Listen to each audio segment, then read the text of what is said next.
Herkese merhaba. Nefis Yemek kanalıma hoş geldiniz. Bugün sizlere semizotu kavurması tarifi vereceğim.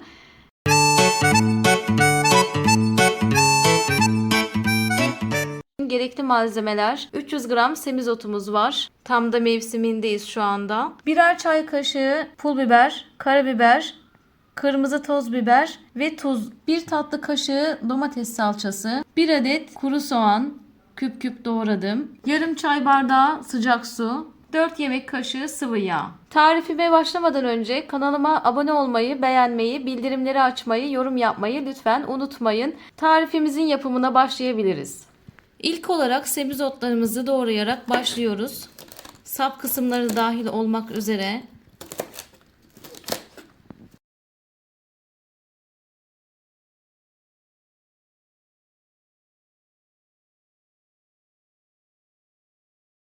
Belli kalınlıklarda doğruyoruz.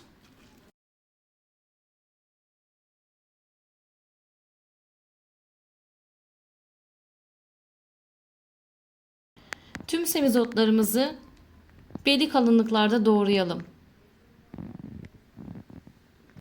Semizotlarımızı doğradıktan sonra soğanlarımızı tavamıza alıyoruz ve kavurmaya başlıyoruz.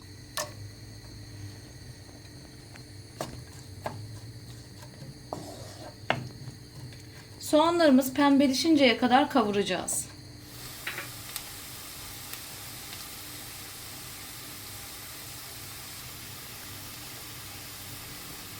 Soğanlarımız kavrulduktan sonra 1 tatlı kaşığı salçamızı da katıyoruz. Salçamızı da güzelce kavuruyoruz.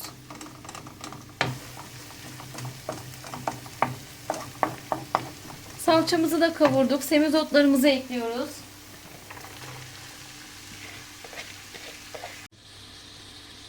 Semizotlarından sonra baharatlarımı, tuzumu atıyorum.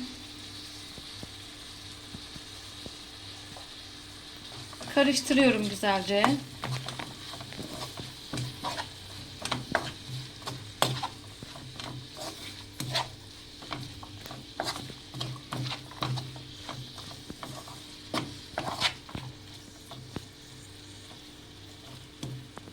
Şimdi bu aşamada şöyle yarım çay bardağı sıcak suyumu ekleyeceğim. Ocağımın altını kıstım, kısağa getirdim, kısık ayara. Kapağımı kapatacağım. Bu şekilde 15 dakika kısık ateşte pişireceğim. 15 dakika kısık ateşte pişirdim semizotumu. Ben sapları pişsin diye 15 dakika tuttum. Siz istiyorsanız, diri seviyorsanız 10 dakika tutmanız yeterli olacaktır. Şimdi yemeğimi servise hazırlıyorum.